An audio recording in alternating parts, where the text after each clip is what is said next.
talking about a topic that's coming right at me in my house with kids that are growing up way too fast, and that is children and technology. Things like screen time, when to allow social media, if and when to give your kid a smartphone. Jenna Poste is with me this morning. She's from a group called Unplugged Canada, the Nova Scotia chapter, and they are urging parents to delay giving their child a smartphone until high school. They held an information session last night. The poster's on your screen right now. It was in Hammonds Plains, and it was well attended.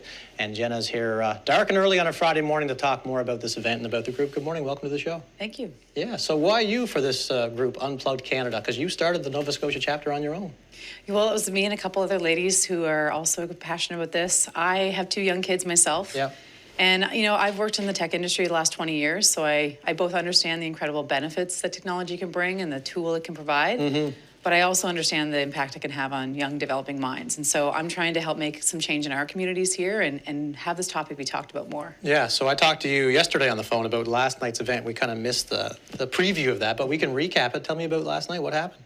So we had about 100 people join us, both online and in person, and the response was incredible. I mean, people, clearly this is the top of their minds for both parents, caregivers, and educators. And I think a lot of people felt relief that we were actually talking about it and there was more of a community around them wanting for change. So there's just, what I mostly got out of it was people want to just keep talking. Yeah. They want to talk to their other parents in the community and get this out in their schools too. So my kids are 9 and 6, and as I mentioned, it's coming down the pipe on, especially the smartphone decision, when to give one, if to give one. So where do you folks stand on, some of the downsides of this, and when's the appropriate time to start introducing some of this stuff?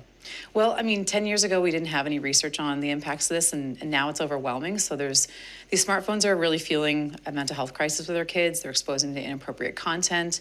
And so what the recommendation is, wait till high school when they're a little bit more developmentally ready. Mm-hmm. If you're looking to give your child a phone for communication, there's lots of other options that are available. The default doesn't have to be your old iPhone as soon as they need a little bit of independence.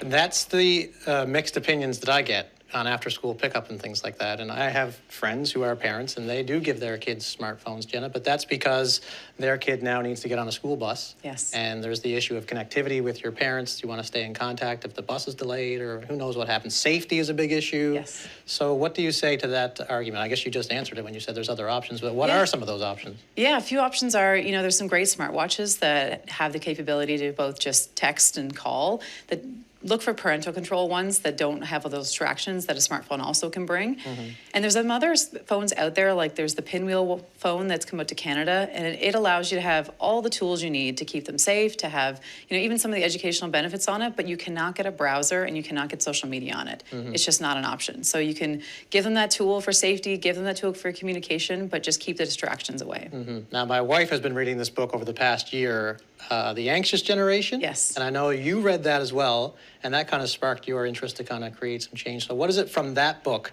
that has everyone talking about some of the dangers of this stuff? Well, I think it's just the research is looking back the last 10 years and seeing the impact it's had on a generation of kids. We didn't know this at the beginning, and now it's overwhelming. It's the mental health. There's increases in depression, anxieties, self-harm, and suicide. And just what they're being exposed to and how it's changing childhood. Kids are not just what they're doing on their device, it's what they're not doing. They're not playing with their friends, they're not getting outside, they're not communicating as much in person anymore. So that's a lot of what it shares, and it was really eye-opening for me and made me want to take action for change. Yeah, that book is, by the way, The Anxious Generation, right? Yes, by Jonathan Haidt. Jonathan Haidt's in my collection. He's got the podcast, and so a lot of people on that movement.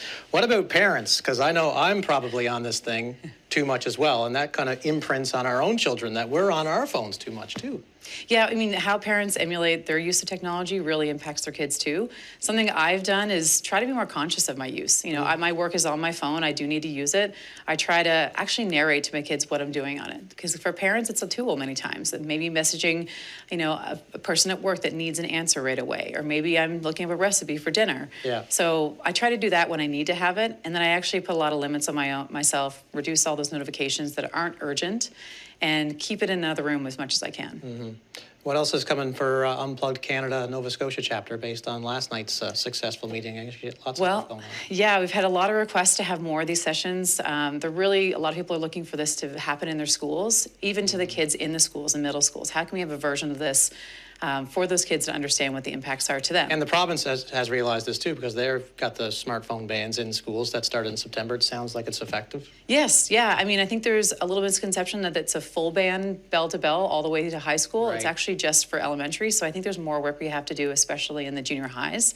But people want to talk about this more, and we have an event on February 27th that's going to be at the Canada Game Center, and it's Okay. going to be actually an online safety session for parents with the RCMP helping us. So more events coming up. You can look for us online and on. follow up on our events. All right, well, good on you for being a part of this chapter of Unplugged Canada in Nova Scotia and getting the word out on some of this important stuff, especially for parents who are like, what do I do? Yes, exactly. Yeah. How can people find out more information? We've got about 15 seconds for you. Yeah, so you can look at us up on Unplugged Canada. That's where you can see the pledge. You can kind of come together and pledge to delay, and then you can find us on Unplugged Canada _NS All right. for our local chapter. Unplugged Canada _NS.